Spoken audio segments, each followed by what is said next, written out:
Je m'en vais au Canadien. Puis je me fais repérer, mais sans le savoir que c'est Vivi Béliveau, je sais même pas c'est qui. Quelques jours plus tard, un de mes bons amis m'appelle en se faisant passer pour un coach d'équipe nationale, comme quoi que j'étais recrutée et tout ça. Mais c'est vraiment une blague qu'il faisait. Pendant que je lui parle, c'est Sylvie Béliveau qui m'appelle pour me dire qu'elle voulait que je fasse partie de Centre national à ce moment-là. Les astres étaient alignés, là. C'est incroyable. 11 avril 1995, l'équipe canadienne contre la France. Je serais curieux de savoir un peu les coulisses de cette sélection. C'était extrêmement, extrêmement spécial. Quand tu dis, mon Dieu, je peux même pas croire qu'on a vécu ça. La façon qu'ils faisaient pour éliminer les joueurs, ils nous rencontraient pas gentiment pour nous dire, tu sais, va travailler là-dessus. Non, non, non. Il y avait une liste. Si ton nom était là sur la liste, tu continuais. Sinon, ben pas d'explication, rien. Pas d'explication. Prends tes bagages puis retourne chez toi. La plus petite sélection, je pense, à vie, 16 joueuses. 16 joueuses seulement? Ouais, parce qu'on n'a pas de funding. Comment tu décrirais une Coupe du Monde? Ça a été spécial. Entendre l'hymne national de ton pays, savoir que tu es là et tu représentes le Canada, gagner la confiance, gagner le respect en termes de femmes qui jouent sur la Coupe du Monde, tu sais. Puis dire qu'on est là pour la première fois pour représenter le Canada à la Coupe du Monde, c'était vraiment, vraiment, vraiment spécial. Isabelle Morneau, tu es une ancienne joueuse professionnelle qui possède à ce jour une des carrières en foot les plus impressionnantes pour une athlète québécoise.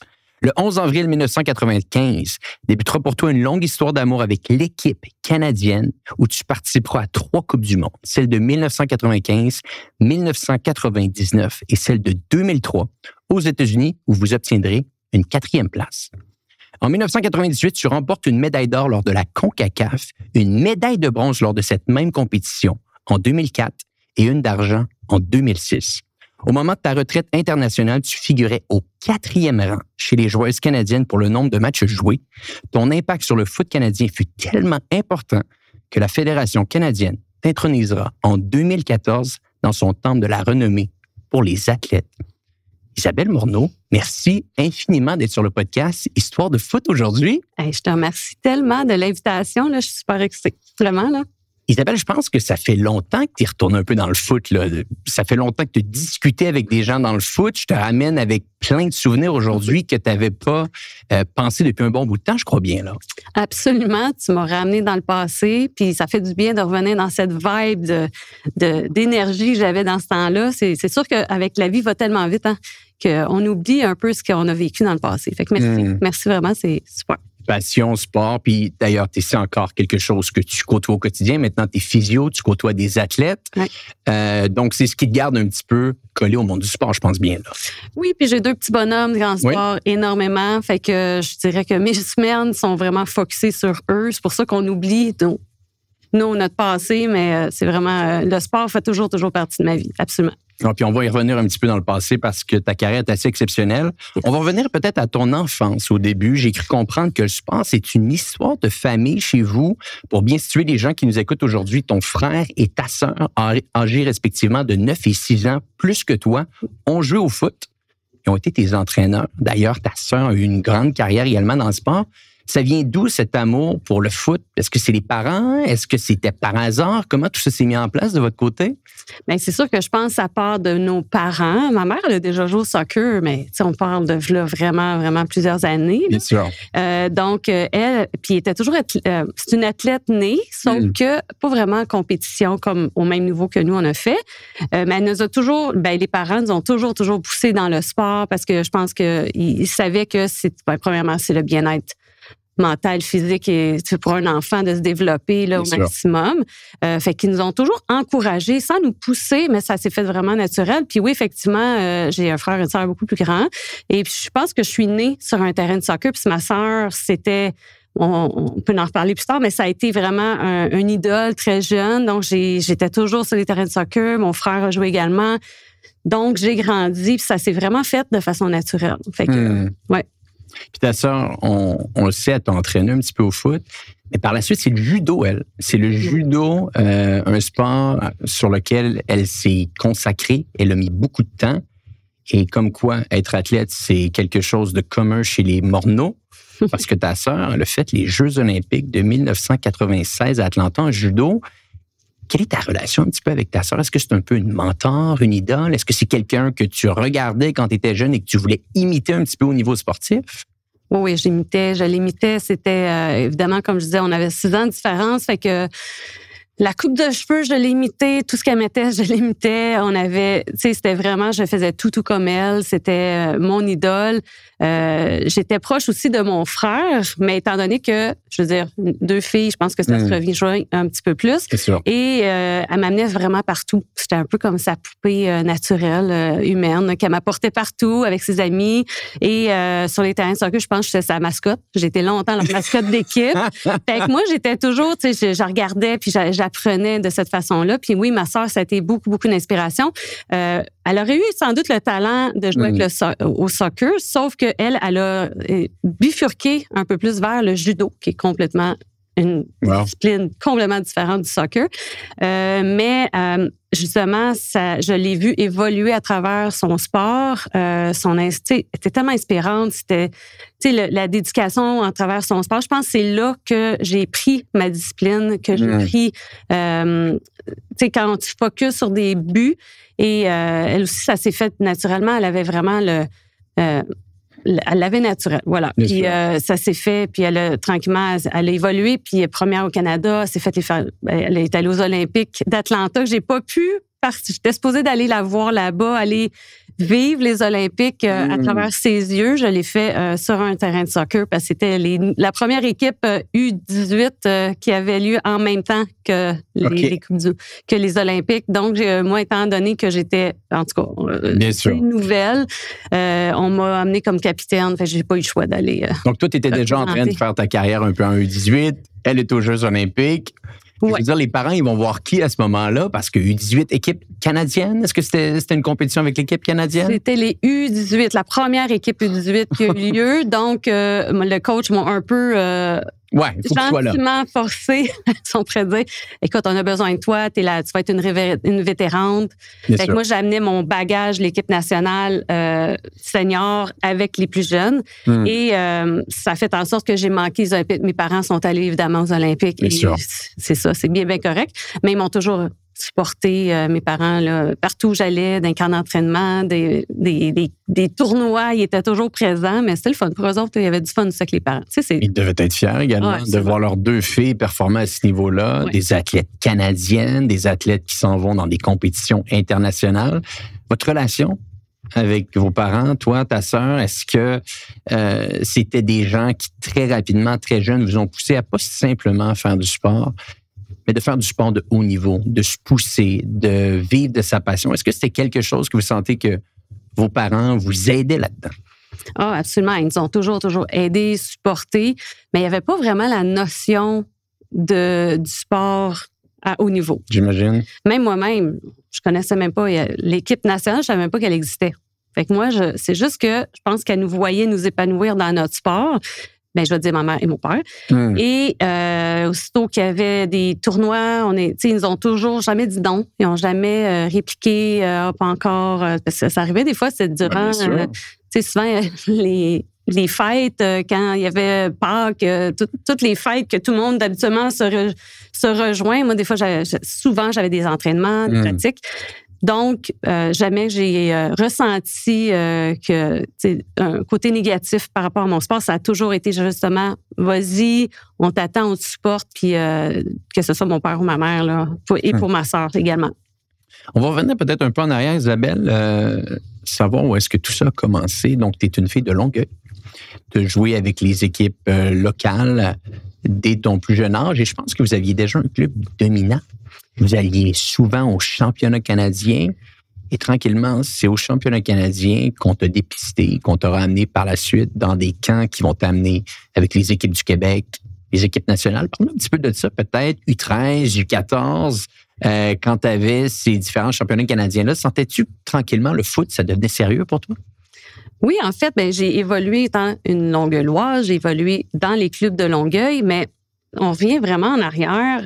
Il y a un moment que il y avait beaucoup moins de filles en vieillissant. Dans le coin de U12, U13, justement, c'est là que, tranquillement, les filles disparaissaient. Fait que j'étais au niveau de jouer avec des gars. Oh, wow. Ouais. OK. Fait que là, mon frère, à ce moment-là, parce que oui, ma sœur, elle m'a coachée plus jeune. Après ça, elle était tellement trop occupée avec son sport qu'elle n'avait pas le temps. Ma mère aussi, elle m'a coachée très, très jeune. Et donc, mon frère a pris la relève. Mais là, on était rendu, puis oui, un petit peu plus vieux. Puis, on a déménagé mon club à Brossard. Parce qu'il y avait un très bon club. Tu sais, Brossard a toujours été des powerhouses là, au Québec. Et j'ai commencé à évoluer là. Puis c'est vraiment là que ça a décollé. On a eu un club. J'ai joué pendant plusieurs années. Puis c'est là que notre équipe s'est qualifiée avec aux équipes du Québec. Et on est allé au Canadien à plusieurs reprises avec ce club-là. Donc, c'est avec Brossard que j'ai vraiment beaucoup évolué. On avait un très bon coach. Mon frère était assistant coach. Oh, wow. OK, Oui, c'est une histoire de famille, tout vraiment, ça. Oui, qui a été mon assistant coach. Et j'ai vraiment un super bon coaching. Puis là, c'est là qu'effectivement, je me suis fait repérer. Parce que moi, ça a toujours été un jeu. J'aimais, c'était naturel, j'avais du fun. C'était une histoire de famille, d'équipe. Les girls qu'on se voyait dans les pratiques puis dans les games, puis on se poussait. Puis c'était le fun, cette dynamique-là. Puis là, éventuellement, c'est ça, on m'a repéré. C'est une équipe du Québec, ça existe? OK. Fait que là, j'ai commencé à évoluer également avec les équipes du Québec. Là, the rest is history. Littéralement. Mais ça veut dire que c'est un jeu jusqu'à quand? Dans le sens que, bien entendu, c'est resté un jeu, j'imagine, toute ta carrière, mais à un certain moment, tu as dû te rendre compte que c'est un jeu compétitif, que c'est un jeu qui peut peut-être changer ta vie. C'était quoi le déclic? C'est quoi le moment au meilleur de tes souvenirs? Je pense que c'est ça, avec les équipes du Québec. Les équipes du Québec. Parce que quand je jouais avec mon club, c'est sûr que c'était le fun, c'était des bonnes joueuses. Mais quand je me suis ramassée avec une équipe remplie de joueurs au même niveau que moi, parce que c'est sûr que je ressortais, j'articule beaucoup, je ressortais du lot, OK? Puis je savais ça. Mais tu sais, moi, c'était vraiment le but, c'était de jouer puis de m'amuser. Puis oui, je comptais, j'étais une buteuse, j'étais à l'attaque. Fait que je m'améliorais à ce niveau-là. Mais quand j'ai vu qu'on me repérait puis que là, je me ramassais avec toutes des joueuses du même niveau que moi. C'est sûr qu'il y avait un stress parce que tu veux faire l'équipe et tout ça, mais en même temps, j'étais, c'est bien excitant, ça, de jouer avec des filles, que tu fais une passe, puis il y a quelqu'un à l'autre bout puis qui va faire quelque chose d'extraordinaire avec ta passe, puis là, c'est vice-versa des passes. Fait que ça m'a fait, oh wow, c'est bien le fun, ça. Fait que je veux continuer dans ce niveau-là, mais c'est ça. Ça a été, c'est sûr que là, on augmentait la surcharge, le temps, c'était beaucoup de soccer, mais je me suis jamais plaint par rapport à pas encore du soccer. Sans doute en tant qu'ado, peut-être, là. Oui, à un certain point, tu vas t'entraîner au lieu de faire des activités que des adolescents normaux vont faire, mais écoute, ça l'a payé parce que tu t'es fait dépister par une certaine Sylvie Béliveau. Je pense, coach des équipes nationales à ce moment-là, qui te va au championnat canadien, s'ensuit, bien entendu, comme tu l'as mentionné, équipe du Québec, mais centre national. Et là, je lisais une anecdote assez intéressante. Donc, pour les gens qui nous écoutent aujourd'hui, on revient quand même en arrière ici. Le centre national, qui est littéralement, on pourrait dire un peu le passage obligé pour faire l'équipe canadienne à un certain point, les entraînements se font dans des gymnases. Donc, il n'y a pas encore de stade intérieur à ce moment-là. Mais là, on parle de 95. 95. Les premiers stades à Montréal, ça devait être quelques années après, mais pas tellement loin, à mon avis. Non, je pense de mémoire, là, je me parenthèse, là, mais je pense à Laval, il y avait un centre qui a commencé. Je pense que c'est une patinoire intérieure. Incroyable. Qu'on a commencé là-dedans, puis on commençait à mettre du gazon synthétique. Bien sûr. De pêtre qualité. Puis c'était très dur. Donc, ça commence à ce moment-là un peu, quelques années plus tard, intérieur. Quelques années plus tard, ils bâtissent des terrains synthétiques. Mais à ce moment-là, ça commence dans des gymnases. Et là, parle-moi un petit peu de la fréquence d'entraînement, parce que là, tu passes d'une équipe locale à une équipe provinciale, au centre national. Toi, t'es sur la rive sud de Montréal. Les entraînements, j'imagine, se font peut-être au centre-ville. Là, j'imagine, tout ça commence à devenir de plus en plus sérieux. La fréquence d'entraînement doit augmenter, là. Oui, absolument. Parce que là, à ce moment-là, je suis rendue au cégep. Cégep, je commence, fait que là, l'école est quand même assez intense.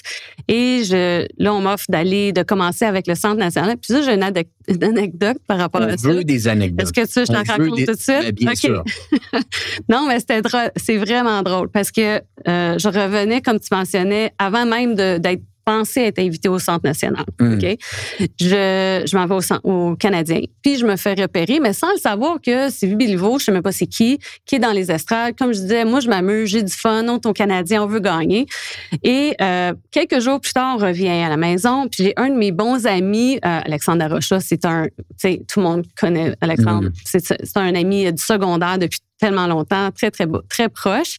Et il m'appelle en se faisant passer pour un coach, pour une blague, là, un coach d'équipe nationale, comme quoi que j'étais recrutée et tout ça. Mais c'est vraiment une blague qu'il faisait. Okay. Pendant que je lui parle, ma deuxième ligne, excuse, j'ai une deuxième ligne, je reviens, c'est Sylvie Béliveau qui m'appelle pour la première fois pour me dire qu'elle voulait que je fasse partie du Centre national à ce moment-là. Ouais, c'était... Les astres étaient alignés, là. Oh non, mais c'était incroyable. Oui, les amis qui te font une blague, puis un appel au téléphone de la coach de l'équipe nationale. Oui, on s'entend que je suis pas revenue, j'ai flushé mon ami. Là. Ouais. Je te rappelle à ce moment-là, je l'ai rappelé plus tard, puis je lui ai dit, tu peux-tu voir qu'est-ce qui s'est passé? Ouais. C'est assez spécial, cette petite anecdote. Mais oui, en revenant à la surcharge, évidemment, d'entraînement. Parce que là, on s'entend que là, on tombe à un autre niveau. Ben, bien sûr. On parle d'entraînement. Parce que c'est là que les carrières se construisent, là. Oui. Là, c'est là que là, j'avais du fun encore, mais là, le niveau de stress augmente. Puis, ben, les entraînements, de mémoire, là, c'est au moins 3 à 4 fois semaine que moi, j'étais sur la Rive-Sud, que je devais quitter. Moi, j'étais au cégep Édouard-Montpetit, prendre l'autobus. Donc, j'ai ma journée dans le corps d'école. Prendre l'autobus, le métro, au moins 1 heure et demie de voyagement. Une chance, j'étudiais en m'en allant. Puis, nous autres, ça se passait au Centre national, c'est le Claude Robillard, dans le temps, et on était dans les gymnases. Fait que, mais moi, c'est pas si pire. Il y a des filles de Québec qui montaient à chaque fois, 3-4 fois semaine. Moi, je leur levais mon chapeau. Je les trouvais extraordinaires. Les entraînements étaient le soir? Oui, ça, c'était le soir. Okay. Fait que là, je ne sais plus les heures, mais c'était un bon 2 heures comme il faut d'entraînement. Puis, on avait de la musculation, on avait des tests aussi. Fait que ça a été ma première expérience avec, là, on parlait des joueuses que j'avais vues sur le terrain juste l'année avant. Ben, je savais même pas que il y avait une équipe nationale qui existait. Non, mais c'est ça. C'est parce qu'il y avait ça montre l'évolution. Là, on parle maintenant d'une équipe canadienne, autant au niveau des femmes qu'au niveau des hommes. On fait les Coupes du monde. La Coupe du monde arrive au Canada en 2026, la Coupe du monde des gars. Les femmes gagnent les Jeux olympiques. Ça montre quand même l'évolution de on s'entraîne en gymnase pour jouer avec l'équipe nationale. À maintenant, on est capable de compétitionner pour une Coupe du monde et on gagne les Jeux olympiques, là. Écoute, ça, c'est dans nos rêves. Ouais. Dans nos rêves les plus fous. Quelques générations plus tard, c'est en train de se matérialiser. Le foot évolue, accélère à un point tel ici. Peut-être parlons un petit peu du Centre national. Tu parlais d'anecdotes plus tôt. J'aimerais rebondir sur une autre anecdote. Je pense qu'à un certain point, tu avais été invité à aller voir un match de l'équipe canadienne. C'était la CONCACAF, la compétition. C'était à Montréal, encore une fois. Tu vas voir le match, je pense, avec des filles de ton équipe, peut-être des amis même. Et ton coach de l'époque, il dit, c'est quoi Isabelle? Je pense que l'année prochaine, tu vas jouer avec ces joueuses-là. Et toi, tu regardes le rythme et tu dis, oublie ça, là. C'est une blague. Ça va trop vite, là. Je suis pas rendu là. Et c'est quoi? Quelques mois plus tard, tu étais avec l'équipe canadienne, littéralement, non? Ben oui, parce que si je reviens, comme on disait tantôt, tu me ramènes dans le passé, mais oui, on était en camp d'entraînement avec l'équipe du Québec. Fait que c'était toute l'équipe du Québec de Sherbrooke. On était en camp d'entraînement à Sherbrooke. Puis on était passé pour... je savais même pas que la CONCACAF, c'était quoi. Puis bon, on s'en va voir un match de soccer féminin. Ah, c'est le fun. Fait qu'on se rend là, puis je me souviens, on était au stade Claude Robillard, puis assis, puis effectivement, on était toute la gang, puis mon coach s'est vraiment approché, puis il m'a dit ça à l'oreille, puis sur le coup, je suis partie à rire, parce que moi, le flash que j'ai, c'est que on est le match, je sais même pas contre qui jouait, c'était Canada contre je sais pas quelle équipe, puis les filles, puis une joueuse en particulier que je me souviens, c'était Charmaine Hooper. Une des meilleures joueuses qu'il y a eu au Canada. Puis je la voyais courir, traverser le terrain, faire un tac, parce que je pense qu'elle venait de se faire un tac par la même fille. Tu crois pas, là? Elle la rend, la vitesse, j'étais impressionnée de la vitesse, comment était physique les filles. Puis là, j'étais vraiment impressionnée par ça, puis la qualité du soccer que je voyais. Fait que pour moi, là, c'était comme... tellement plus haut. Puis dans mes yeux à moi, là, je Je me voyais pas avec eux, là, avec elle, tu sais. Fait que quand il me dit ça, j'ai vraiment trouvé ça drôle. Je fais, oui, Dean. Fait que ça devait être l'été. Fait que dans le fond, on a eu les Canadiens. Fait que dans le fond, ça devait être dans le coin de peut-être octobre. Tu sais, quelques mois plus tard que j'ai reçu le téléphone. Puis là, je commençais à m'entraîner avec ces filles-là. Ouais. Bon, on va essayer de mettre un petit peu peut-être de contexte au niveau des années. 11 avril 1995. Est-ce que tu te rappelles de ce jour-là? Oui. Oui. Donc là, on se rappelle, on se retourne dans les souvenirs. Premier match avec l'équipe canadienne contre la France. Parle-nous un petit peu de tout ça. Parle-nous peut-être du moment. Tu le sais que tu vas jouer avec l'équipe. Comment ça se déroule encore une fois? Est-ce qu'on t'en parle un peu quelques semaines avant? Est-ce que les camps d'entraînement se mettent en place? Et là, quelques jours avant le match, on parle des 20, des 23 qui sont conviés pour le match. Je serais curieux de savoir un peu les coulisses de cette sélection. Oui, ben écoute, c'est sûr que c'était extrêmement, extrêmement spécial. Faut mentionner que c'est ça, quand j'ai commencé avec le Centre national, évidemment, on s'entraînait pour faire les qualifications, pour se mériter la chance d'aller au camp d'entraînement, pour justement faire la première équipe qui va se rendre à la Coupe du Monde. C'est la première Coupe du Monde en 95. Bien sûr. Donc, oui, effectivement, c'est important de le mentionner. C'est la première Coupe du Monde en 95 que le Canada se qualifie. Et la deuxième pour les femmes. Deuxième pour les femmes. La première, c'est en 91. Incroyable. Le Canada était pas dans le... Je ne sais pas combien d'équipes qu'il y avait à ce moment-là, mais il n'y en avait pas tellement. Premier balbutiement, là, littéralement. Ouais. Les Américaines qui avaient gagné, ça, je me souviens, j'avais vu des matchs. Mais bref, donc, je me suis méritée. Il fallait vraiment passer à des standards très, très élevés. Cooper test, rapidité, bon, tout ça, fallait pour pouvoir se mériter d'aller là. Donc, on s'en va à Toronto, c'est mois d'avril, c'est épouvantable comme température. Il fait froid, on est sur du vieux turf à Toronto dans un stade de je sais pas quoi, là. Ouais. Puis on passe 2 semaines, 3 semaines. Anecdote de, tu sais, quand tu dis, mon Dieu, je peux même pas croire qu'on a vécu ça, c'est que la façon qu'ils faisaient pour éliminer les joueurs, parce qu'on était peut-être une centaine, tu sais, sur le terrain et tout ça, et après, mettons, la fin de la semaine, là, il y avait des coupeurs. Fait que là, on sait pas, ils nous rencontraient pas gentiment pour nous dire, tu sais, va travailler là-dessus. Non. Tranquillement, après la fin de l'entraînement, on rentrait dans où est-ce qu'on dans les vestiaires, voilà. Ouais. Et il y avait une liste. Fait qu'il y avait la liste de noms. Fait que si ton nom était là sur la liste, tu continuais. Sinon, ben c'était bye-bye, puis il n'y avait pas de... Wow. Pas d'explication, rien. Non, pas d'explication. Prends tes bagages, puis retourne chez toi. Et voilà. Fait qu'il y en avait qui étaient heureuses, puis il y en avait qui y avait le mine bas en sortant de là. Fait que là, on attendait avant d'aller voir, puis bon. Fait que moi, j'étais toujours là. Donc, je me souviens de dire à ma mère, là, puis maman, je suis encore là. Elle, j'entends pleurer en arrière. OK, lâche pas. Fait que c'était difficile parce je connaissais à peine, je connaissais pas les filles. Il y avait un énorme gap. Je dirais pas gap, mais dans le sens que c'était tout nouveau, des femmes, des filles de partout dans le Canada. Là. C'était le camp d'entraînement canadien. Des plus jeunes. J'étais la plus jeune, oui. Mais heureusement, j'avais Annie Caron avec Luce Mongrain qui m'ont complètement pris par la main. C'était comme des grandes sœurs. Bien sûr. Puis, tu sais, il n'y avait même pas de compétition entre nous. C'était comme... Ils m'ont aidé du jour 1, quand j'ai commencé au Centre national à Montréal. C'était des filles de la région de Québec. C'est des instigatrices du Québec. Vraiment, je les adore, ces filles-là. Et c'est elles qui m'ont pris vraiment comme des grandes sœurs, puis ils me conseillaient, puis ils m'aidaient à mon stress et tout ça. Fait que j'étais comme... J'avais 18 ans, là, aujourd'hui. Ouais. Les filles commencent à 15-16 ans, mais pour moi, j'étais comme un enfant qui rentrait avec des femmes. Bref, une chance que je les avais. Fait que au cours des semaines, chaque semaine, on était au moins 3 semaines de camp d'entraînement. Ouais. Ils coupaient. Ils ont fait la plus petite sélection, je pense, à vie, de 16 joueurs. 16 joueurs seulement? Ouais. Parce qu'on n'a pas de funding, il n'y a pas d'argent. OK. Hein? Fait que c'est ça, on était très limités. C'est excessivement limite. Je veux dire, tu as 1 ou 2 blessés, il ne te reste quasiment aucune joueuse sur le banc s'il y a des remplacements à faire, là. Exact. Fait que j'étais quand même dans la première sélection de 16 joueuses.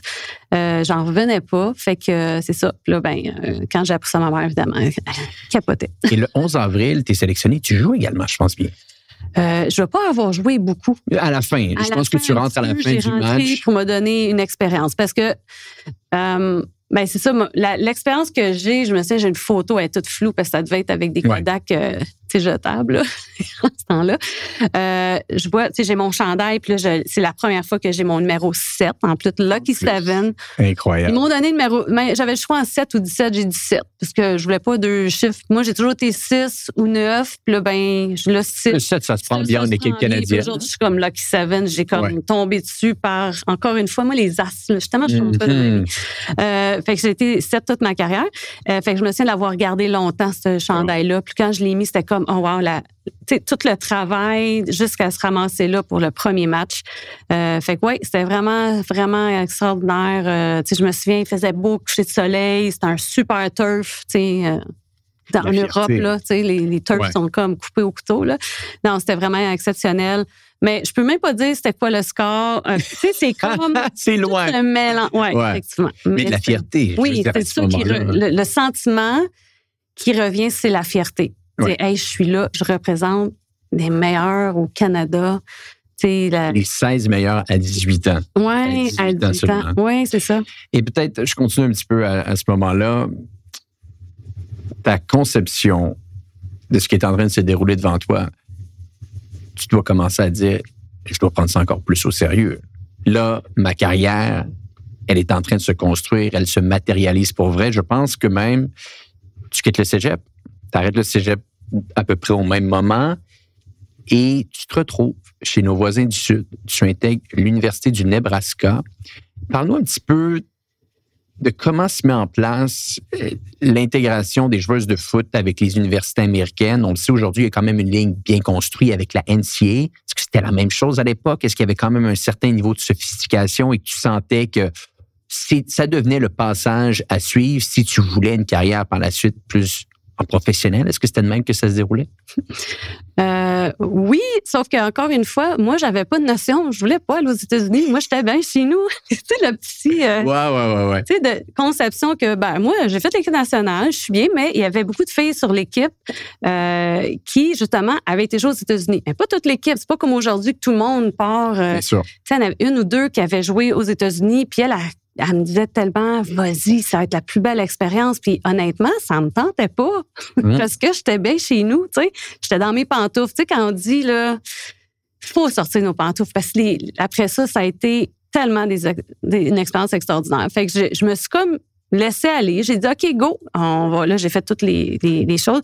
Puis, j'avais 2-3 universités qui étaient intéressées à moi, dont l'Université de Nebraska, 2 coachs extraordinaires, canadiens, puis qui sont encore là aujourd'hui. C'est ça qui est extraordinaire. Oui, vraiment. Puis je suis gardé contact avec eux. Et donc, ils sont venus me recruter. Je pense que j'ai eu la pire pratique. Tu sais, genre que il pleuvait, c'était pas beau. Plus j'étais là, oh mon Dieu, qu'il va rien m'offrir, il va s'en aller, il va dire, oh mon Dieu, pourquoi je suis venue ici? Tu sais, c'était vraiment... Mais je pense qu'il avait eu entendu parler de moi.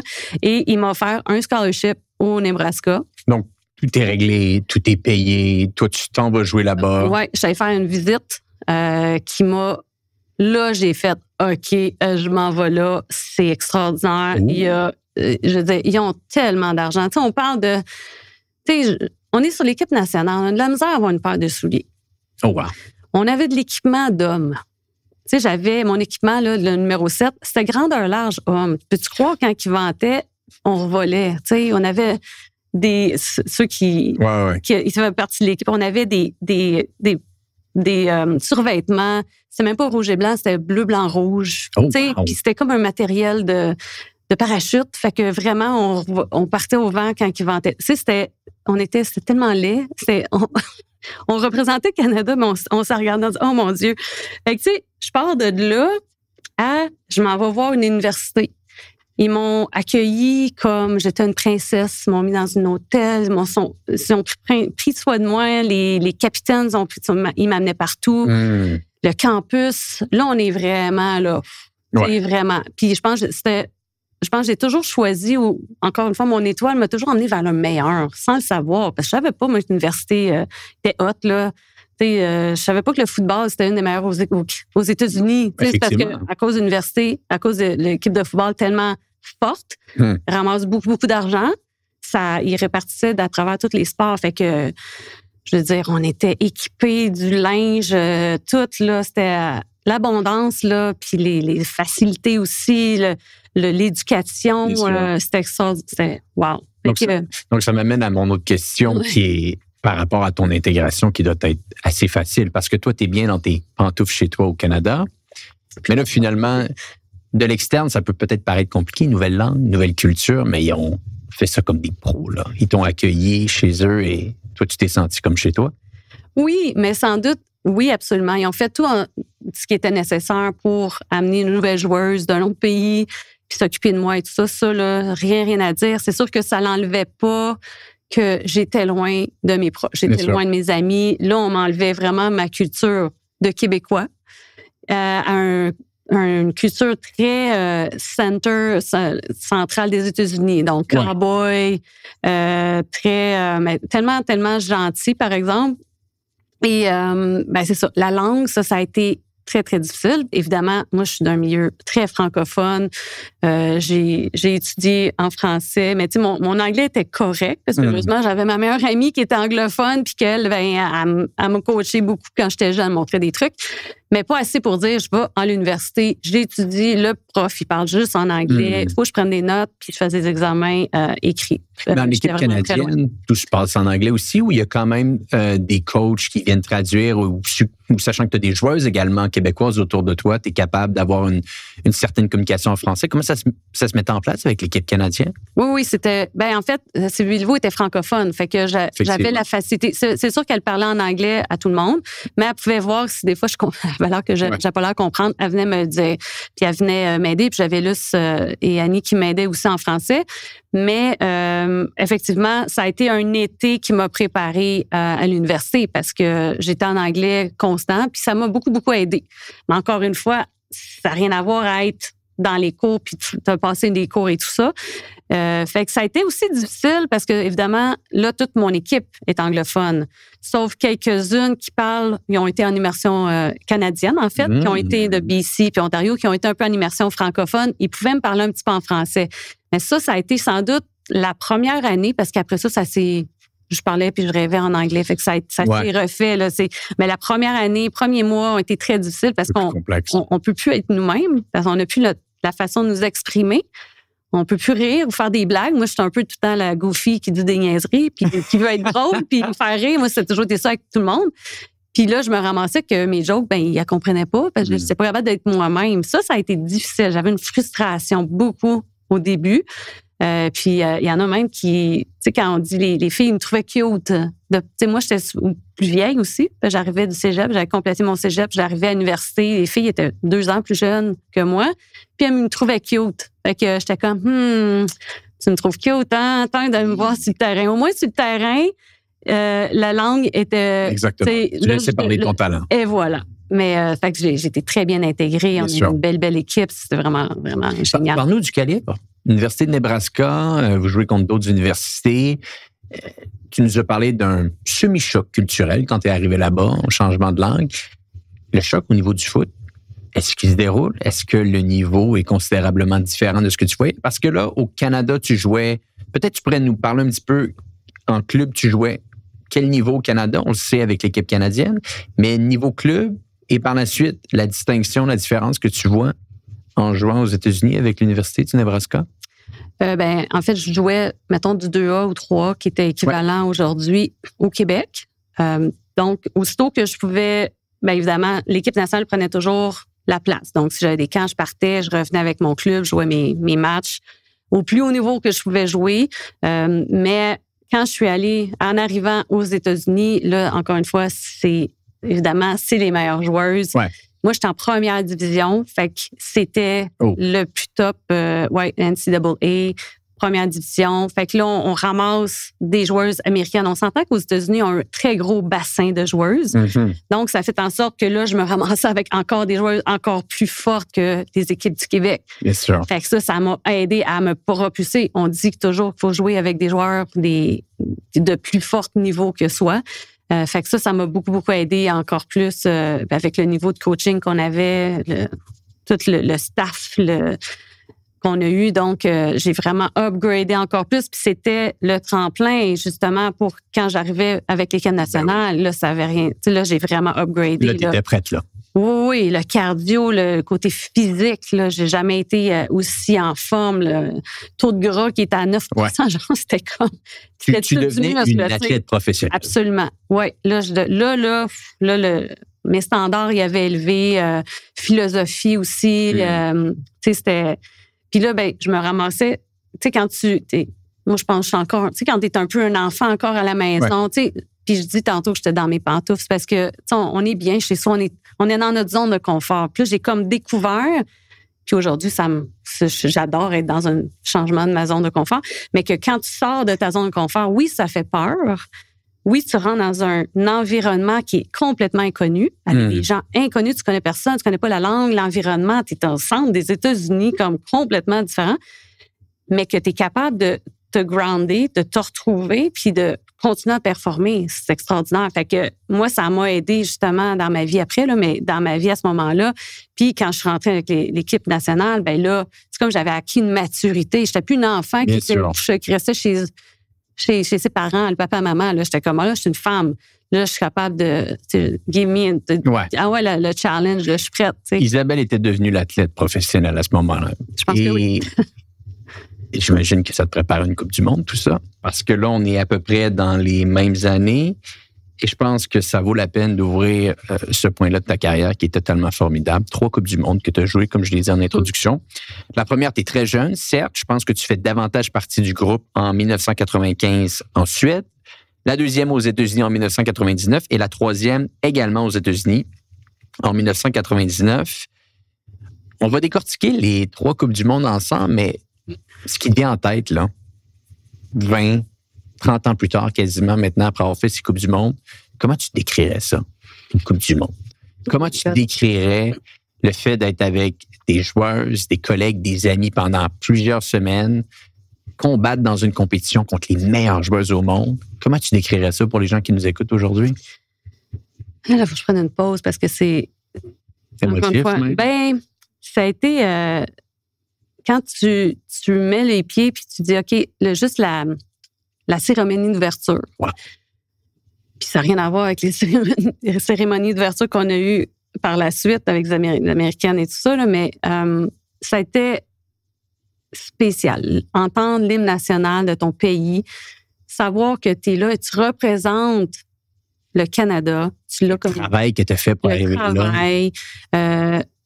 Les up and down, parce que, tu sais, il y a eu beaucoup de choses extérieures par rapport à, tu sais, gagner la confiance, gagner le respect en termes de femmes qui jouent sur la Coupe du Monde, tu sais. Puis dire qu'on est là pour la première fois comme pour représenter le Canada, mais pour une première fois comme pour le Canada à la Coupe du Monde, c'était vraiment, vraiment, vraiment spécial. C'est dur de dire les mots comme tels. J'ai pas eu la chance de mettre le pied sur le terrain. Ça, mais tu n'avais que 18 ans aussi. J'avais que 18 ans. Est-ce que peut-être j'aurais pu, tu sais, quand tu es rendu, tu te dis, on perd 10-0, peut-être qu'on aurait pu me donner une chance. Donc, c'était difficile, la première Coupe du Monde pour l'équipe, là. Oh mon Dieu. On était là, mais tu sais, j'étais sur le banc puis j'observais. Ouais. Ça a été... c'est pour ça que j'ai pas eu l'expérience de jeu, mais quand même, tout le reste, là. Mais... oui, ça n'a pas été un franc succès pour une première fois, mais je pense que à travers ça, on a bâti beaucoup. Bien sûr. Évidemment.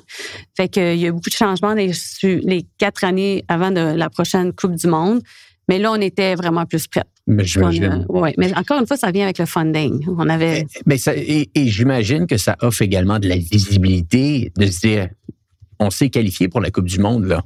Là, c'est le temps d'investir davantage dans l'équipe. On est sérieuse dans ce qu'on fait. On a des bonnes infrastructures. On est capable de se qualifier. On est capable de compétitionner contre les meilleurs pays du monde. Ça offre de la visibilité automatiquement au foot au Canada. On peut le voir avec l'équipe des gars qui a fait la dernière Coupe du Monde en 2022. Pas une très grande Coupe du Monde, mais ça crée l'infrastructure pour la prochaine Coupe du Monde qui va arriver en 2026. C'est un peu ça qui s'est fait de votre côté. Parce que là, en 99... Là, c'est la deuxième que tu participes aux États-Unis. Comment ça se déroule cette fois? Et peut-être même si tu avais à différencier la deuxième de la première Coupe du Monde. Comment tu décrirais ça? Ben, c'est sûr que la préparation était complètement différente parce que si on y pense, puis un coach qui écouterait ça puis dirait, oh mon Dieu, comment ils ont pu aller à la Coupe du Monde avec si peu de training, de camp d'entraînement. Mon premier camp d'entraînement, moi, comme nouvelle, c'était au mois d'avril. Puis la Coupe du Monde se passait au mois de juin environ. OK. Juin-juillet, mettons, juillet. Oh wow. Fait que c'est peu de temps. Parce qu'évidemment, comme je disais, on n'avait pas les fonds. On se faisait inviter par les autres pays pour... On est allé au Japon, on a fait tellement de beaux gros pays, mais c'était tellement beaucoup de temps, là, de transport, puis de changement de zone, de fatigue, de voyager autant, que quand on est rentré dans la Coupe du Monde, je pense que ça a été un gros impact. On était fatigués, on n'était pas à notre top. Tu sais, d'habitude, il y a comme un build-up. Un momentum qui se crée. Un momentum de build-up physique, mental et tout ça pour que quand tu arrives à la Coupe du Monde, tu es à ton pic. Mais là, c'était un peu comme du n'importe quoi. C'était comme un peu... Mais tu sais, c'était notre première... Je pense qu'il y avait un manque de comment gérer ça, peut-être. Là, je peux pas savoir. Mais c'est pour ça que quand on est arrivé en Coupe du Monde en 95, on n'était pas préparés. Il y avait... Tu sais, la structure était pas nécessairement... On a eu beaucoup d'entraînement, des games et tout ça. Mais tu sais, ça, on parle, c'est des années de préparation, on s'entend. Fait que ça a fait la différence. Puis voilà. Mais après ça, en 2003. En 99, c'est la deuxième. Excuse-moi, ouais. Là, on a Evan Pelleroux qui est rentré. Nouveau, un coach qui est arrivé avec un gros bagage d'expérience. Il avait déjà coaché la Norvège, c'est un Norvégien. Puis, si je me trompe pas, quand il a décidé qu'il y a eu le contrat, évidemment, là, ils ont fait, lui, il a fait sortir du funding. Moi, je veux ça, il va avoir ça, tant dans le camp d'entraînement, je veux tant d'argent, Fait que ça fait un gros différence. Oui, fait qu'on a eu 4 ans d'entraînement plus intensif. Il y a eu d'autres coachs à travers ça, là, mais ça fait vraiment que là, on a vraiment monté notre game. Là, je me trompe peut-être des dates. Là, quand que lui est arrivé, je sais qu'il y avait un autre coach avant.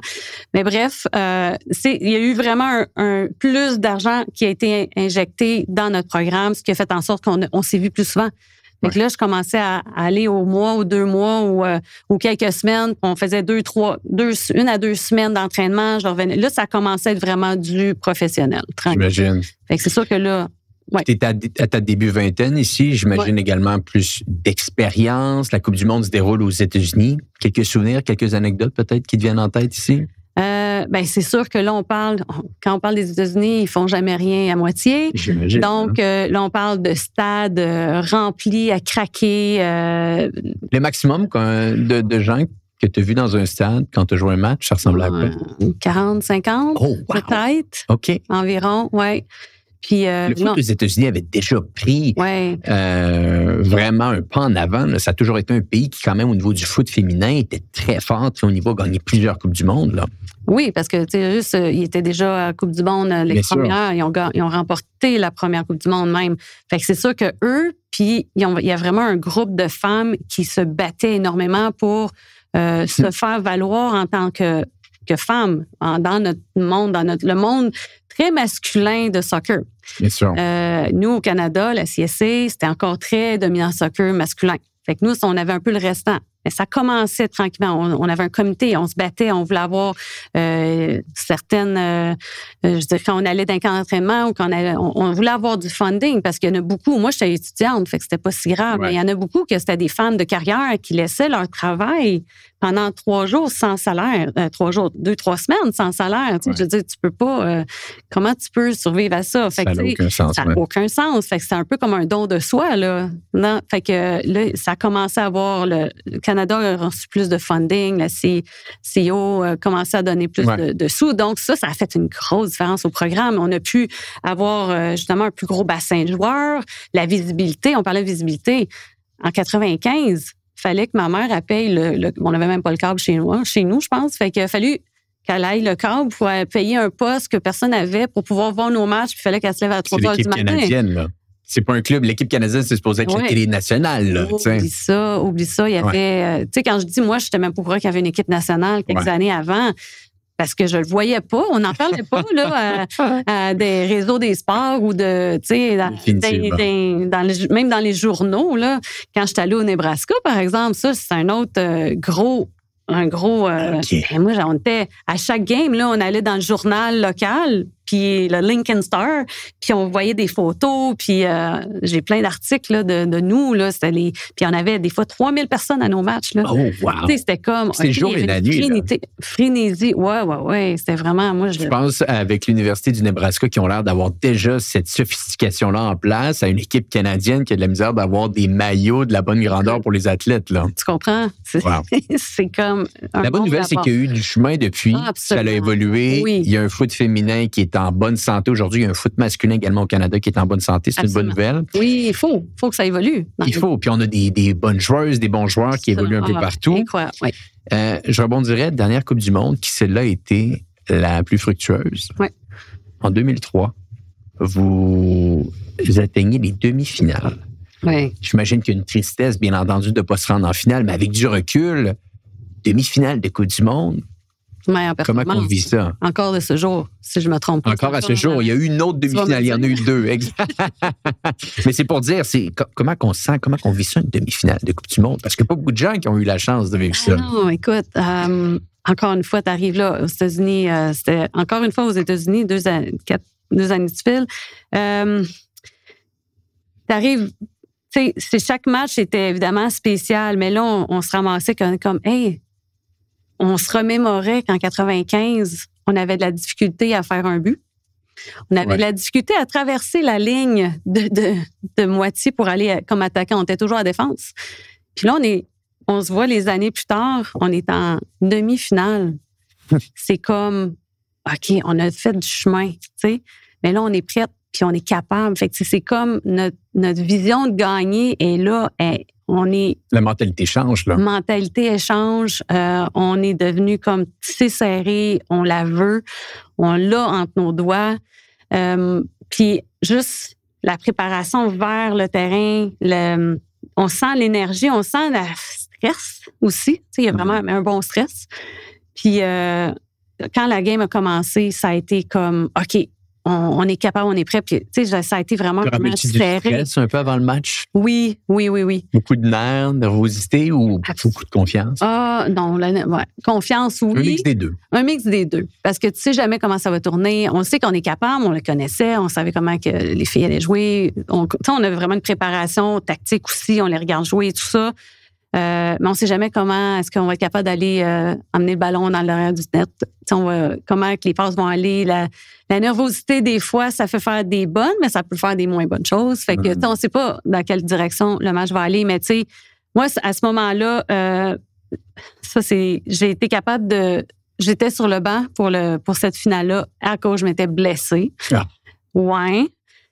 Donc, moi, ça a été sans nécessairement trop aller là-dedans, mais j'ai quand même combattu beaucoup de blessures durant ma carrière. Mais tu étais une joueuse très, très vite. Oui, ma vitesse. C'était une de tes forces sur le terrain. Oui. Vitesse, agressivité. Cardio, agressivité. Je ne suis pas grande. Là. Les filles étaient toutes une taille plus grande que moi, mais j'avais une bonne vélocité, puis j'avais une bonne force physique aussi. Je pouvais les tasser, puis tu sais, j'étais tactique aussi. J'avais une bonne impulsion. Fait que les tailles, j'étais capable de quand même compétitionner contre elles. Mais c'est sûr que j'ai eu bien des bangs, puis je m'étais tordu le genou la game avant, qui a fait en sorte que j'ai été obligée d'être retirée de la compétition. J'avais une bonne entorse. J'ai essayé de retourner, puis je disais non, là, j'ai pris ma place, parce que c'était toujours, à cause des blessures, c'était toujours une bataille de reprendre notre place sur le terrain. J'étais super fière d'être là, une des 20 joueuses, mais on veut pas être sur le banc, on veut être sur le terrain, on veut participer. Je participais différemment avec un leadership sur le banc, mais je voulais être sur le terrain et participer. Donc, c'est toutes des batailles que je réussissais de reprendre ma place à la défense. Et puis là, je me suis blessée ridiculement. Me suis accroché le pied dans les craques du gazon, comme. Puis là, mon genou, il a tassé en faisant un tac. Fait que ça m'a sorti. Fait que j'ai les regardé, mais quand même, tu sais, je veux dire, j'étais reconnaissante d'être là, de faire partie de l'équipe, de faire partie de cette expérience-là. Et je pense que j'ai sorti, j'avais plus de voix, puis on a pleuré notre vie. Puis, j'imagine. Oui, il y avait une déception parce qu'évidemment, on allait là pour la 3e place. Ouais. Mais avec notre belle performance qu'on a donnée, on a tout donné, on laissait ça sur le terrain, puis après ça, on pouvait juste être fiers de nous. Puis, bien sûr. Ouais, puis on savait qu'à partir de là, ça allait juste en aller vers le haut.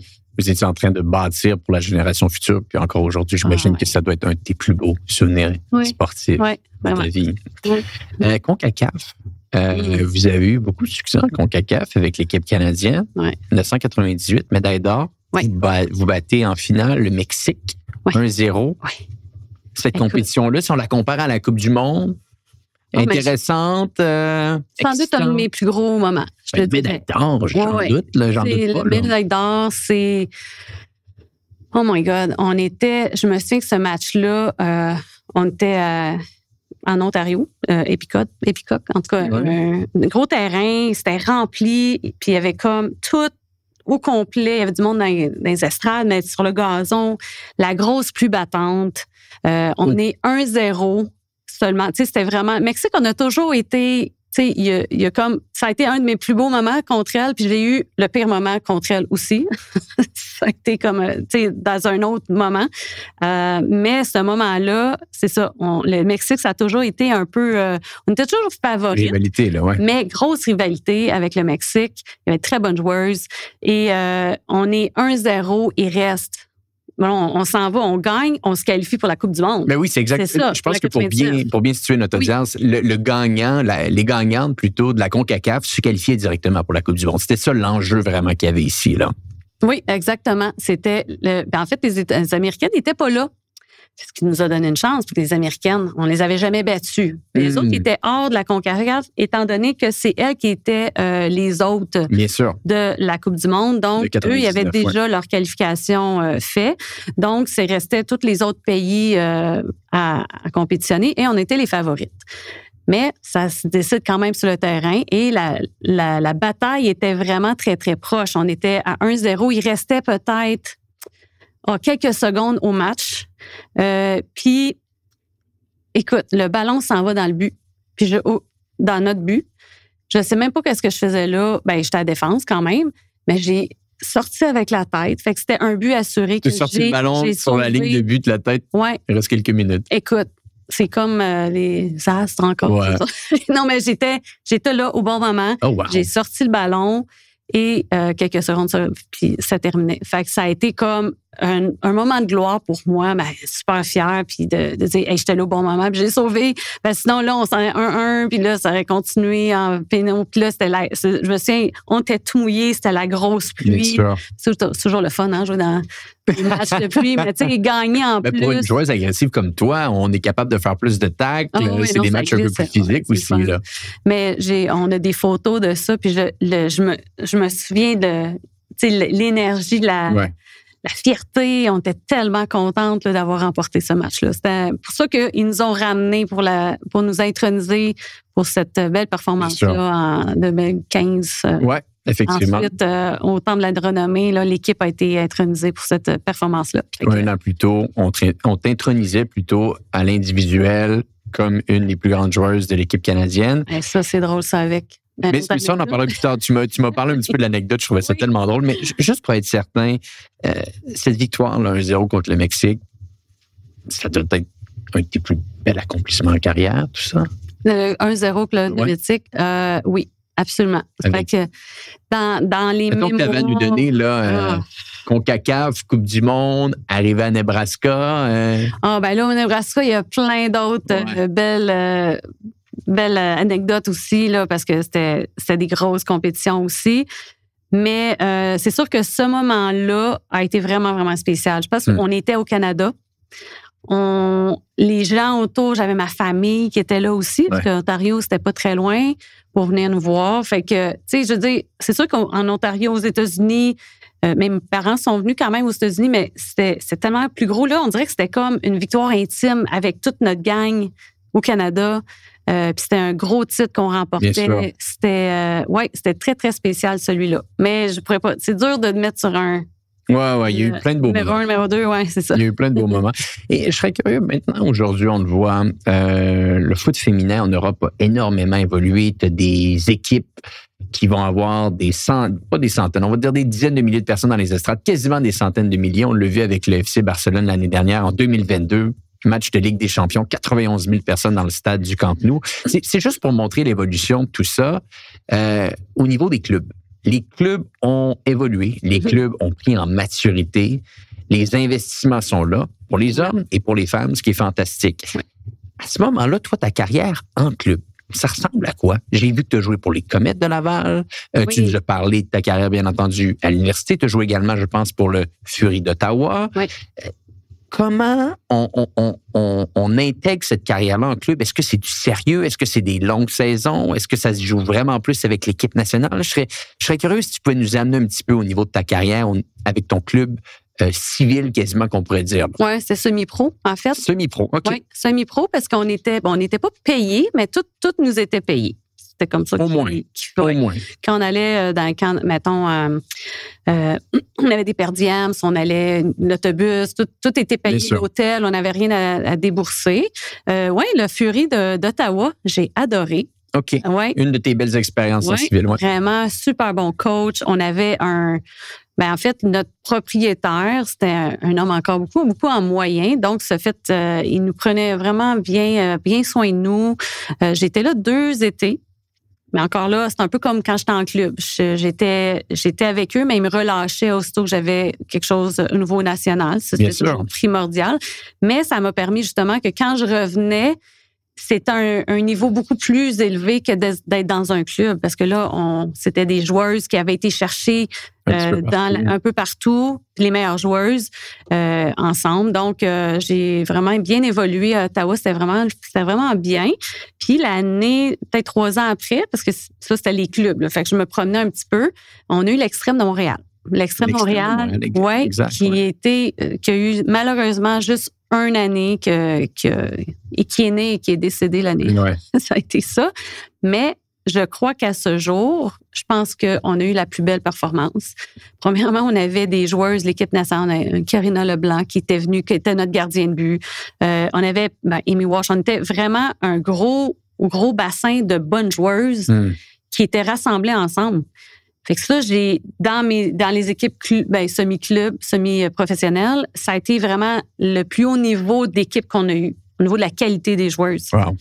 Puis, ça a été... puis on est arrivé de mémoire, on est allé en finale pour notre première année. On est allé en finale, on a perdu la finale, mais tu sais, je veux dire, pour une première année de club, c'est assez impressionnant.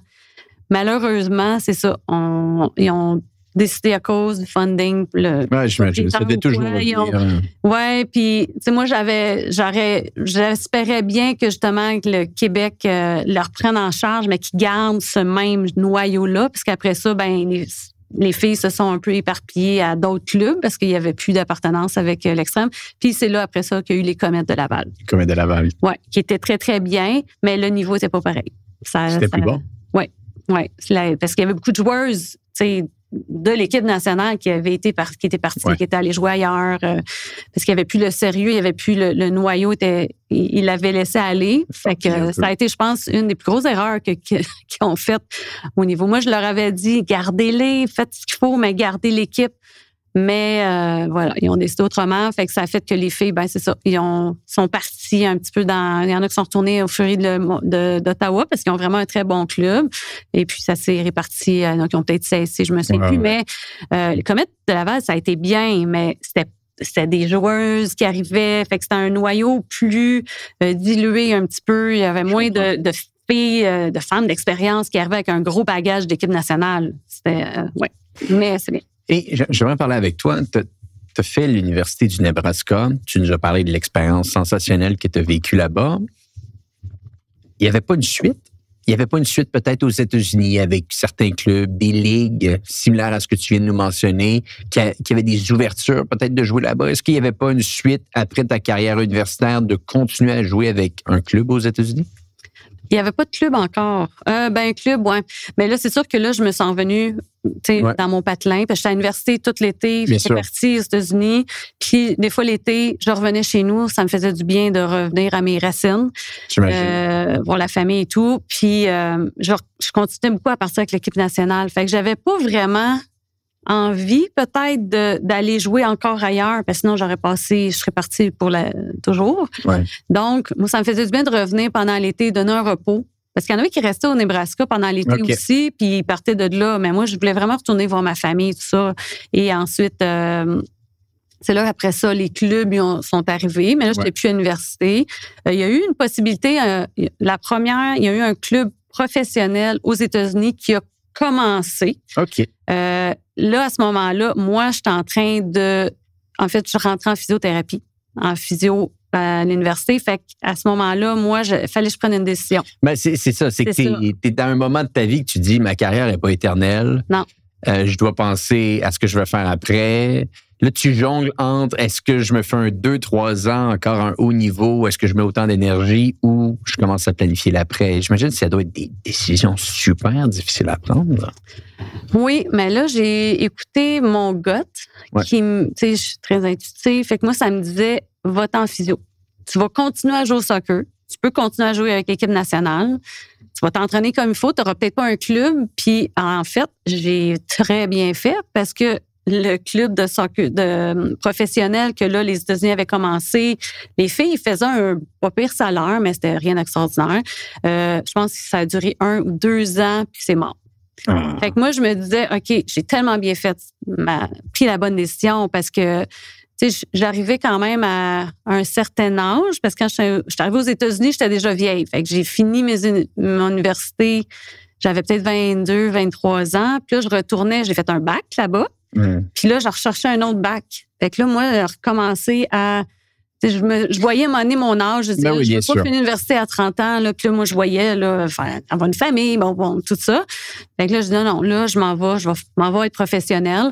Et c'est ça que j'ai fait, mais je ne regrette zéro. Je suis allée à l'Université Laval, ça a été extraordinaire. Je ne pouvais pas jouer au soccer avec l'université. T'étais trop forte, ou? Non, pas du tout. Parce que à ce moment-là, les règlements faisaient en sorte que si j'avais complété mes années universitaires, j'avais fait 4 ans. En principe, au Canada, c'est 5. Il me restait 1 an. Mais là, on ne pouvait pas parce que j'avais complété. Bon, la règle, je pense, a changé parce que là, ça n'avait aucun sens. J'aurais pu faire 1 an, mais bon. Fait que je m'entraînais quand même, muscu, tout ça, puis je m'entraînais avec les gars. Fait que j'allais m'entraîner un peu avec les filles, mais là, je me disais, tant qu'à m'entraîner 6 heures du matin, j'allais m'entraîner avec les gars. Oh, wow. Oui, j'étais très occupée. Tu sais, les gens disent, je suis très occupée. J'étais extrêmement occupée. Dans ces années-là, l'université, en physio, c'était extrêmement demandant. Je m'entraînais muscu, je m'entraînais avec les gars. Et j'étais physio pour une équipe sportive de football parce que je voulais avoir l'expérience de foot, de hands-on physio. Puis je savais qu'en faisant ça, moi, je voulais aller dans le domaine sportif. Donc, l'étude, j'ai quand même réussi avec des très bonnes notes. Je sais pas comment j'ai fait pour passer à travers. J'ai des bonnes amies, c'est sûr, qui m'ont aidé. Mais bref, ça a été des années très occupées, puis très, très fortes au niveau national, avec l'équipe nationale. Je partais, je revenais, 2-3 semaines, je revenais. Mais comment tu fais pour jongler avec tout ça? Aucune idée. Puis, parce que là, à ce moment-là, l'équipe nationale, c'est un peu plus sérieux. Est-ce que c'est certains dédommagements monétaires? C'est-à-dire, est-ce qu'on vous paye un peu pour... Bon, tu nous parles que tu as eu des bourses aux États-Unis, ça aide. Donc, ça, au moins, on a une partie de réglée. Mais là, par la suite, il y a plein d'autres choses. Il y a une vie qui avance. L'équipe canadienne, comment que ça a évolué un petit peu tout ça? Bien, c'est ça qui est intéressant. C'est que quand j'ai gradué au Nebraska, j'ai eu quand même, malgré que c'était ma deuxième langue, j'ai travaillé très, très fort, tout ça. Et j'ai quand même mérité un bon montant d'argent en bourse qu'ils m'ont offert comme ça. On t'offre ça. Là. Fait que j'ai dit, wow, merci. Fait que ça m'a aidé. Puis, à travers ça aussi, j'étais... le Québec, j'ai été cartée. J'ai reçu une carte qui me donnait un bon montant d'argent non imposable. Puis, quand je suis rentrée à l'université, en plus, dans ces années-là, je ne pourrais pas te dire quand exactement, on a un homme, encore une fois, très fortuné de BC il a décidé qu'il voulait nous rendre professionnels. Fait qu'on a eu un statut professionnel. Donc, j'avais un montant qui rentrait du Québec, monétaire, par mois. Fait que j'avais une carte. C'est comme j'étais payée pour m'entraîner. Et ensuite, lui est arrivé puis il nous doublait le montant. Oh, wow. Qui nous a permis justement d'avoir un statut professionnel. Fait que, tu sais, moi, en plus, étant donné que j'avais une carte, j'avais mes études de payer, mes livres, tout était payé. Fait que j'ai fait un bac un autre bac en psycho aux États-Unis, mais en physio, complètement payé. J'ai eu 0 dette en sortant. Wow.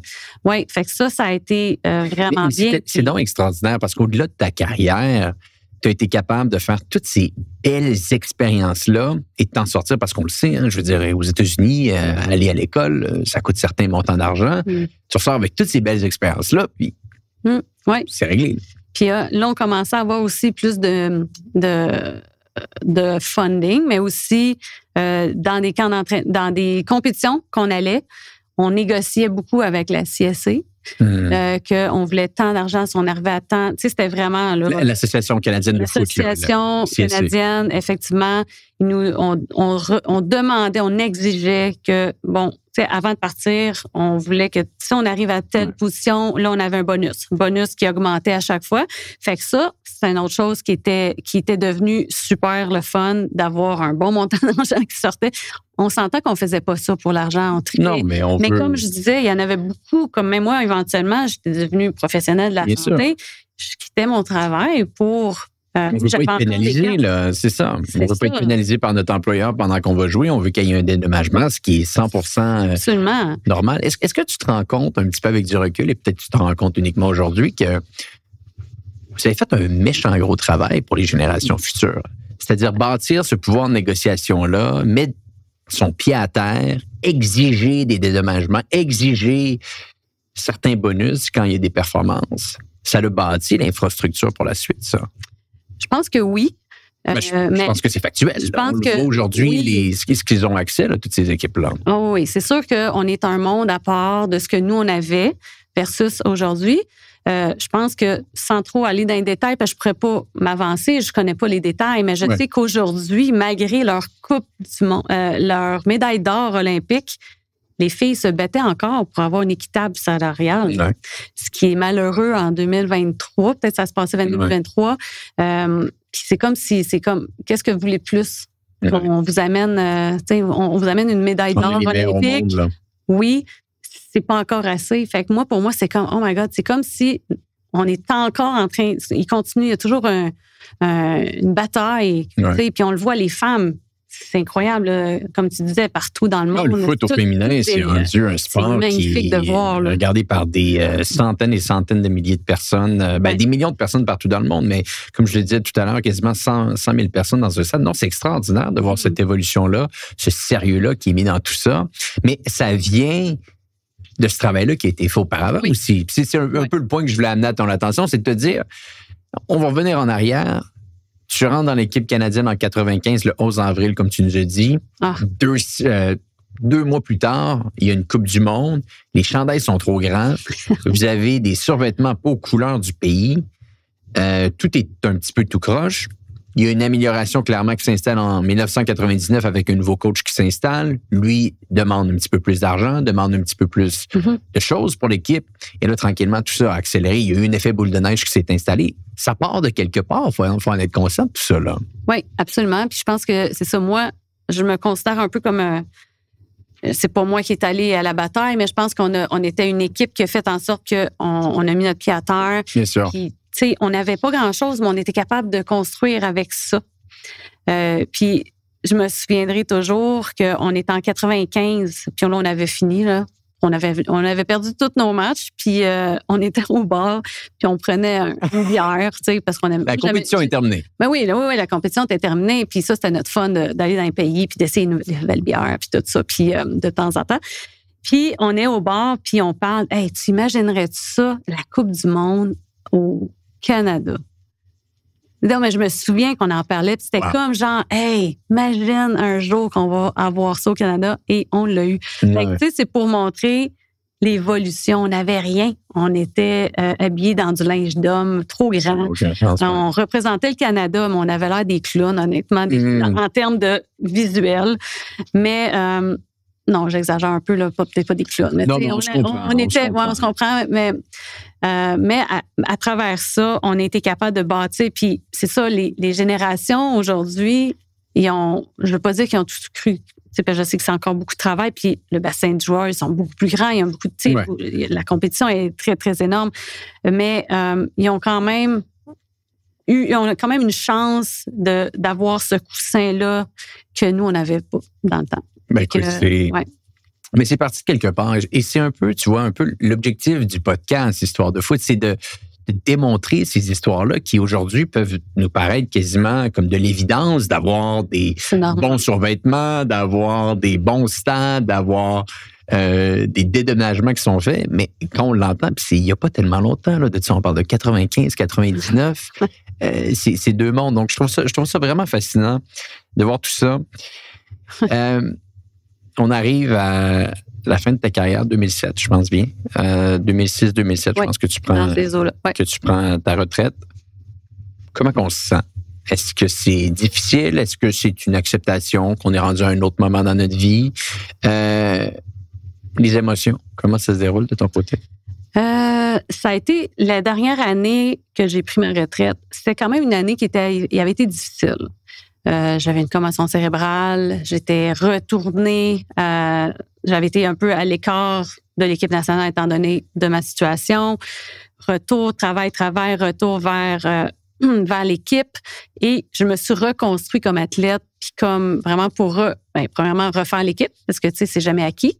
Et de pousser à reprendre ma position et tout ça, ça a quand même été très difficile. Tu sais, on regarde les joueuses, puis, tu sais, comme on regarde aujourd'hui, on les regarde jouer sur le terrain, ça a l'air pas facile, mais tu sais, ça a l'air, c'est beau, c'est bon. Bien sûr. Mais il y a tellement de travail, mais à tout moment, on peut nous dire, montre en place. Parce que pour X raison, toi, elle mérite d'être là plus que toi, mais pourquoi? Puis il n'y a pas toujours de raison. C'est comme ça. On est un numéro. On a beau avoir fait plein de belles choses, on est quand même dans le domaine professionnel. Puis ça, je suis certaine que tout dans n'importe quel professionnel, n'importe quel sport, on peut se faire retirer à quel moment, que ce soit pour les blessures ou que le coach décide de retirer. Puis à ce moment-là, j'étais un peu mitigée à dire, OK, est-ce que je veux continuer à me battre? Ouais. Ça fait 12 ans que je fais l'équipe nationale, que je reviens de blessure, que je prouve, ça fait bien longtemps que j'aurais pu être en arrêt, là, puis dire, OK, je pense que c'est assez. Là, puis tu avais quand même fait 3 Coupes du Monde. Là. Oui, c'est ça. Je vais me reposer, puis je vais aller travailler, faire mon autre passion, puis reposer mon corps, parce qu'il a été pas mal magané avec les années.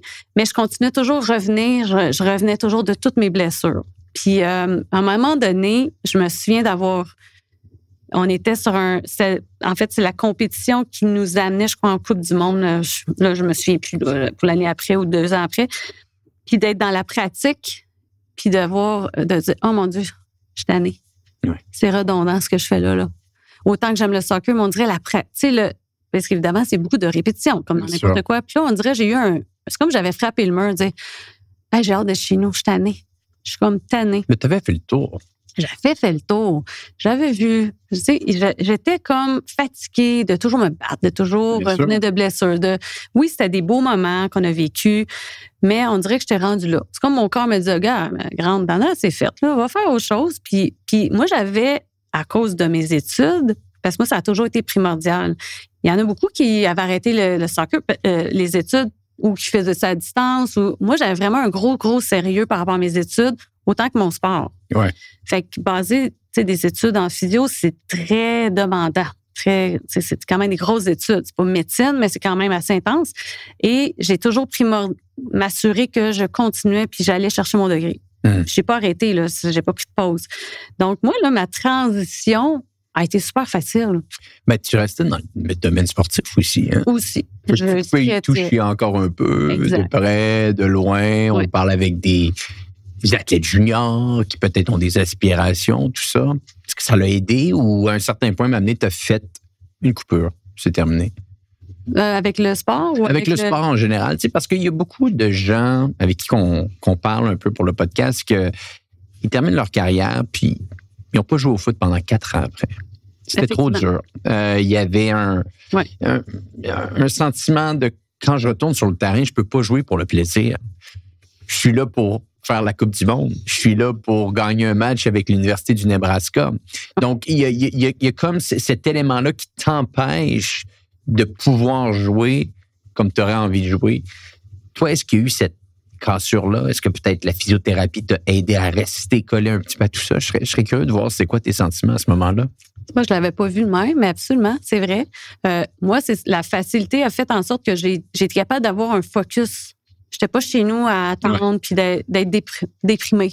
Parce qu'il y en a beaucoup que, justement, ils ils cassent après, puis c'est comme la déprime pendant des mois. Parce ça que doit être une addiction, on est plus...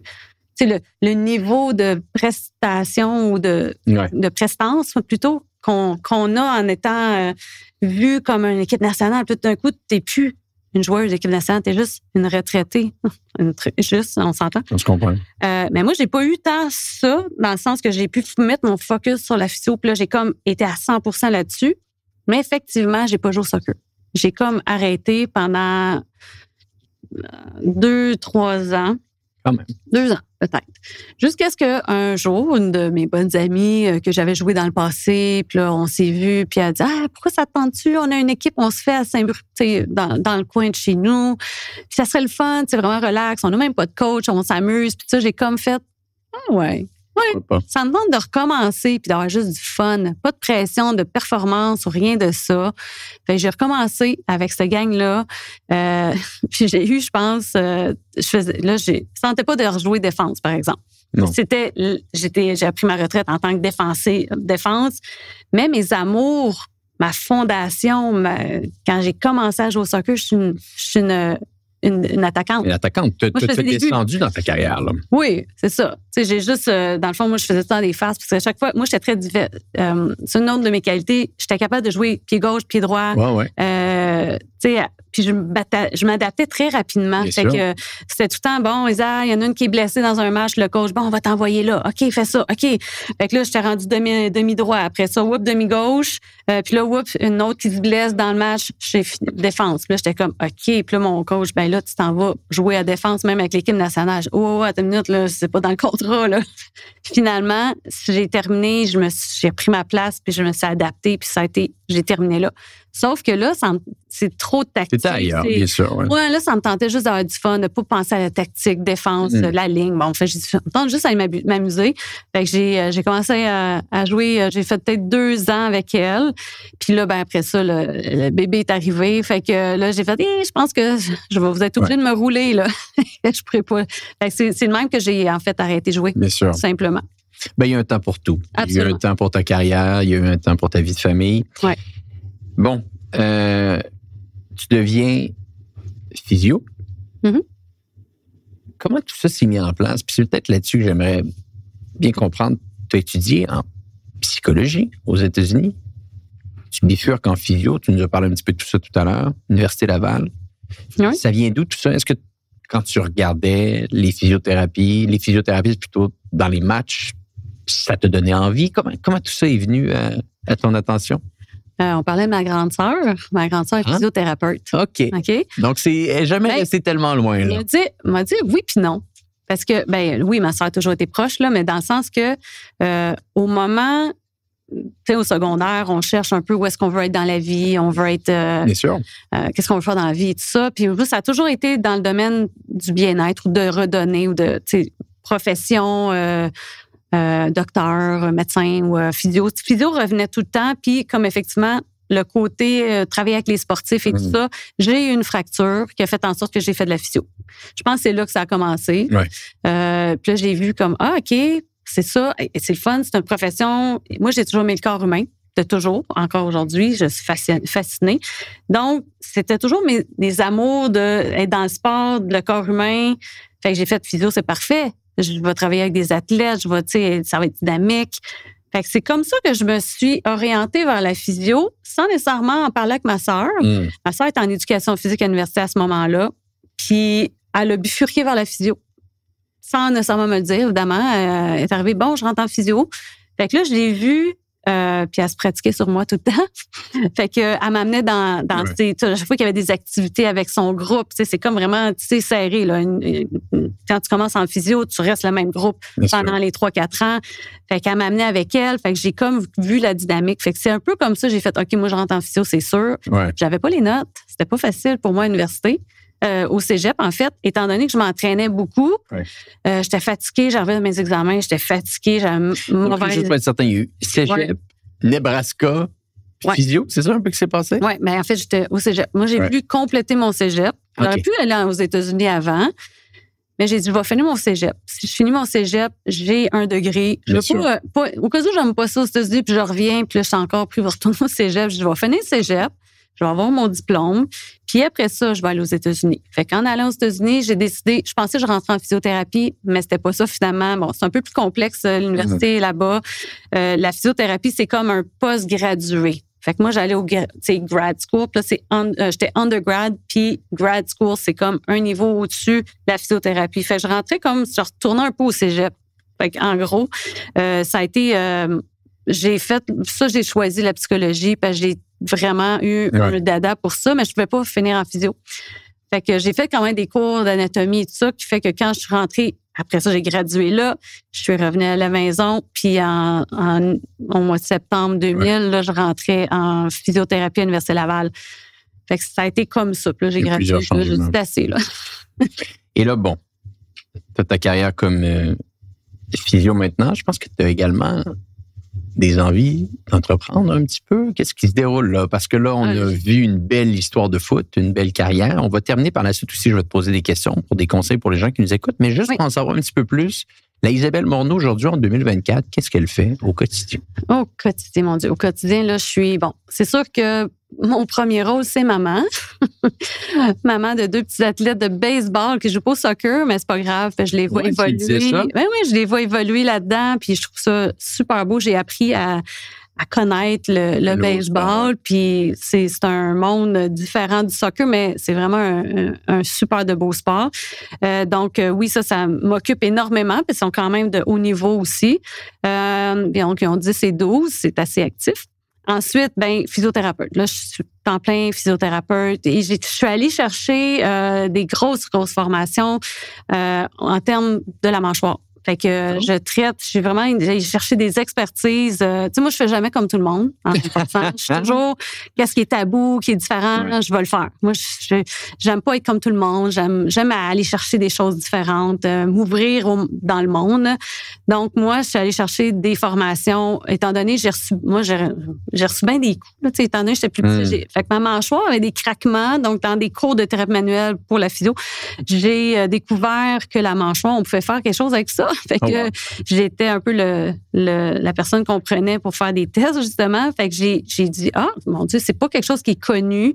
Et il y a tellement de gens qui ont des dysfonctions de la mâchoire, qui causent des maux de tête, des migraines, en tout cas, bref, puis je suis allée chercher des formations encore plus évoluées qui ont complètement changé ma pratique. Fait que je suis là-dedans présentement. Je suis quand même sur la rive sud. Une des physios qu'on me réfère, je pense que j'ai un gros bassin de... Un gros niveau d'expertise dans ce que tu fais. Vraiment. Puis ça, c'est quelque chose que c'est dans mes projets d'entrepreneuriat, d'aller chercher un plus gros, d'aller grossir cette reconnaissance, ce niveau d'expertise. Expertise-là, parce que je m'aperçois qu'il n'y a pas tant de monde. Il y a beaucoup de gens qui ne savent pas que ça existe, qu'on peut traiter ça. Je traite même les niveaux des nerfs. J'ai des cas très lourds, des fois, dans le sens que, tu sais, nouveau qu'il n'y a pas personne qui sait quoi faire avec eux. Puis moi, j'ai réussi à faire des choses. Fait que c'est vraiment très, très stimulant de pouvoir aider. Parce que, comme je disais, moi, j'ai toujours été dans des domaines d'aider les gens. Redonner, d'aider. Tu sais, je veux dire, moi, je pense que j'ai beaucoup, beaucoup de potentiel. Puis c'est ça qui est le fun, c'est que je me suis ouvert à tellement de choses que j'aurais aimé connaître quand j'étais aux études ou quand j'étais dans le domaine sportif, au niveau personnel, de me voir me développer comme je suis là aujourd'hui. Mais en même temps, c'est correct parce que ça m'amène à ce que je suis aujourd'hui. Mais là, j'ai le potentiel d'aider énormément de gens dans mon domaine. Donc, physiothérapie, c'est ce que tu fais beaucoup au quotidien au moment où on se parle. Là. Oui, c'est ça. Puis j'ai une entreprise aussi qui est en ligne, encore une fois, qui est tabou, marketing social, que tout le monde va faire « Oh my God, qu'est-ce que tu fais là-dedans? » Mais je me suis aperçue que c'était la plus belle façon de rentrer en entrepreneuriat sans nécessairement mettre énormément d'argent, c'est comme rien pour démarrer une entreprise. Puis ça m'a permis, en cause tu sais, quand tu es entrepreneur, tu sais c'est quoi, tu n'as pas le choix de te grandir comme personne. Puis moi, c'est pas cette entreprise-là qui m'a donné ça, mais qui m'a ouvert l'idée de me développer personnellement. Puis là, c'est comme si j'ai un monde infini de possibilités. Puis c'est une compagnie, encore une fois, dans le domaine de la santé mieux-être. Fait que c'est, encore une fois, j'aide les gens à un autre niveau. Ça reste proche de toi, là. Oui, de tes valeurs. Je développe mon entreprise, mais je développe d'autres entrepreneurs à devenir des leaders. C'est assez extraordinaire. Puis ça vient tout chercher mon côté d'athlète, de persévérer parce que c'est pas toujours facile comme n'importe quelle entreprise.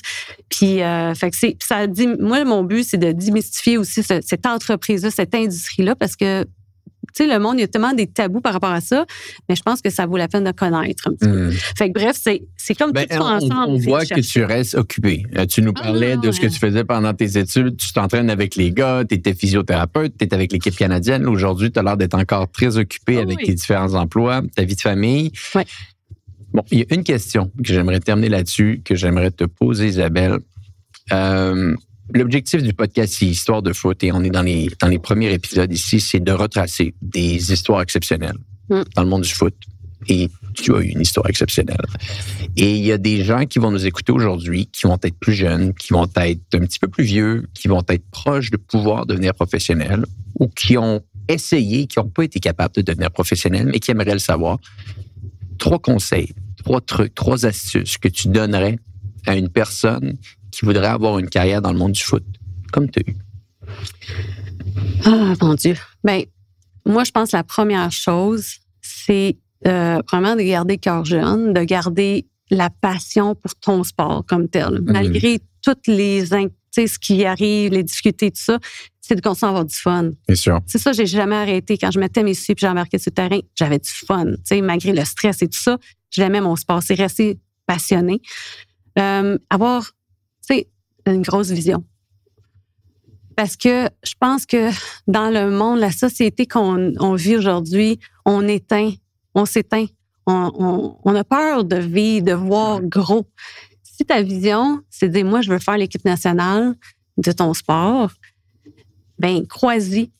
Puis, fais-toi une barrière qui va protéger cette vision-là parce que il y en a plein qui vont vouloir l'éteindre, mais je pense que si tu restes ton focus sur ton but, tu vas l'atteindre. Bien parce sûr. Que tu as des événements qui vont t'amener vers ça. Puis, si tu y crois dur comme fer, ta vision, je peux dire, bon, c'est d'en faire juste 3, là, mais prends soin de toi. Ton corps, c'est ton temple.